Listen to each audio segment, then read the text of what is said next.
La filosofía escolástica tomista estuvo vigente desde el siglo XIII hasta principios del siglo XVII. La filosofía se centraba básicamente en cuestiones teológicas y el conocimiento se basaba en la autoridad de Aristóteles, el Papa y la Biblia. Dios había creado el mundo y había puesto a la Tierra en el centro del universo. El cosmos estaba dividido en una región terrestre, corruptible e imperfecta, y una región celeste, incorruptible y perfecta. En la región celeste, el Sol, la Luna y los demás planetas giraban alrededor de la Tierra en órbitas circulares con velocidad constante. En el siglo XVI, Copérnico pone al Sol en el centro del cosmos, y la escolástica medieval entra en crisis. A principios del siglo XVII, gracias a las investigaciones de Johannes Kepler, las órbitas de los planetas dejan de ser circulares y uniformes y pasan a ser elípticas, y Galileo observa con su telescopio cambios e irregularidades en la región celeste. Todos estos descubrimientos propiciaron finalmente el derrumbamiento de la escolástica medieval.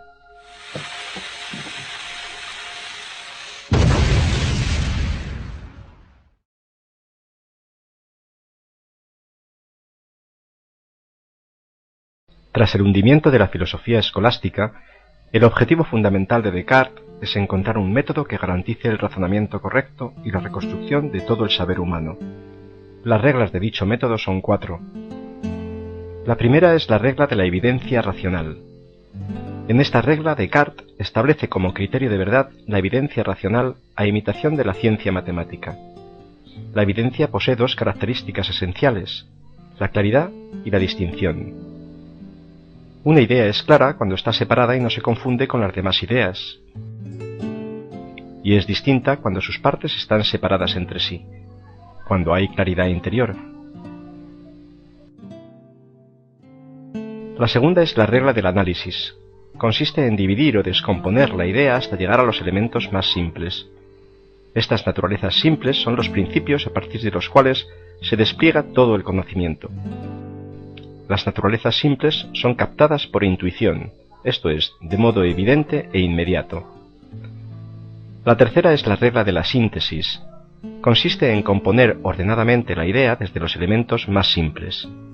Para realizar esta operación necesitamos la deducción. La deducción es, para Descartes, toda inferencia necesaria a partir de otros hechos que son conocidos con certeza mediante la intuición. La cuarta es la regla de la enumeración completa. Debemos repasar las operaciones anteriores, no sea que hubiese algún error. Se trata ahora de recontar, enumerar y revisar meticulosamente lo hasta ahora hecho. Es necesario, pues, estar seguro de la corrección de la cadena deductiva, pues un solo fallo puede poner en peligro la totalidad del conocimiento cierto.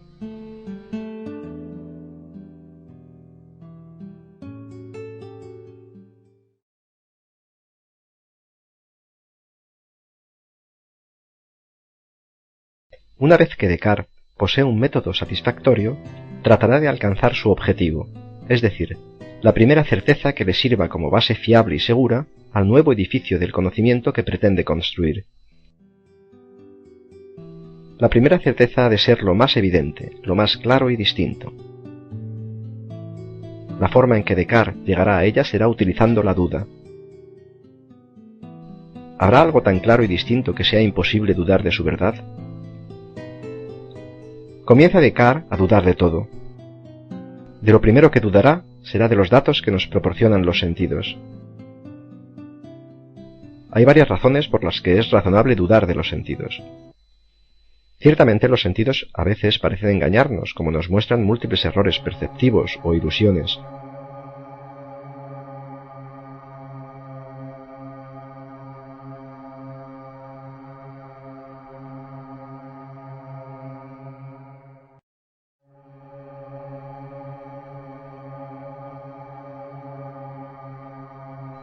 No siempre nos engañan, pero sí a veces. Esto basta, sin embargo, para que dudemos de ellos. No podemos confiar en quienes nos han engañado varias veces. Como aquel cuento del lobo y el pastor, si alguien acostumbra a engañarnos, es razonable dudar de él, aunque diga verdad alguna vez.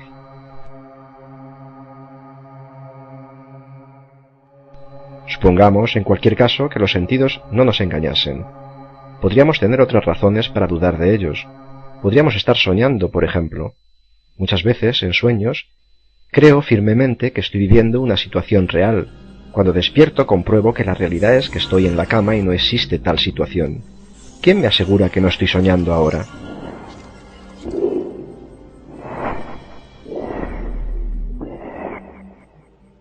¿Alguna vez has tenido un sueño, Neo, que pareciese muy real? ¿Qué ocurriría si no pudieras despertar de ese sueño? ¿Cómo diferenciarías el mundo de los sueños de la realidad?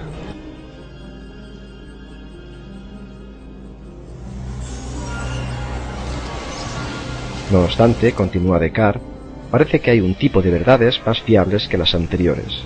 Esté yo soñando o despierto, la proposición 2 más 2 es igual a 4 parece ser siempre verdad.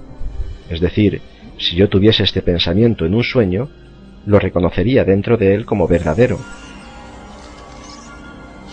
Sin embargo, también en este caso, Descartes descubre un motivo de duda. Es posible que exista una especie de Dios travieso, o geniecillo maligno, omnipotente y creador del mundo.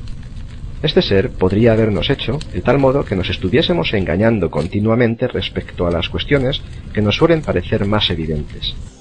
Esto es posible, y esta posibilidad hace que sea razonable dudar también de las verdades simples de las matemáticas.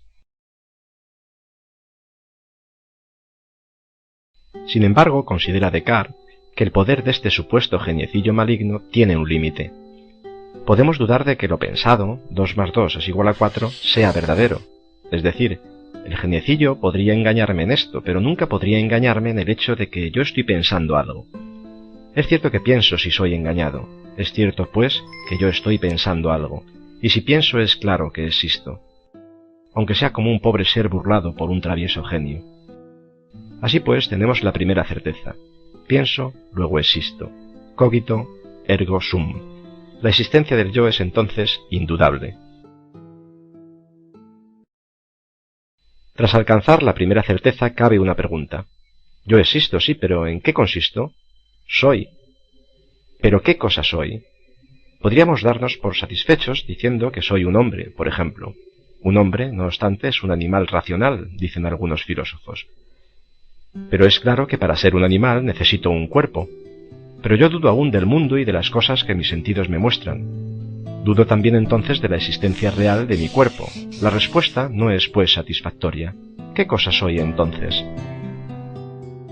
Descartes afirma que soy una cosa pensante o res cogitans. Soy una cosa o sustancia cuya naturaleza consiste en pensar, solo en pensar. Esto es lo único que hasta ahora me permite el riguroso método. ¿Es poco? Puede que sí, pero no nos impacientemos. Tenemos ahora que lo cierto soy yo con mis pensamientos, independientemente de que estos sean verdaderos o falsos. Lo que ahora se propone Descartes será analizar los pensamientos que encuentra en su yo.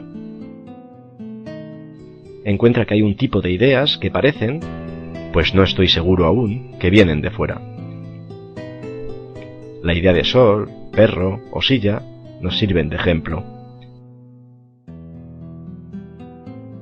Estas son las ideas que llama Descartes adventicias. Hay otro tipo de ideas que son como invenciones, creadas por mi fantasía.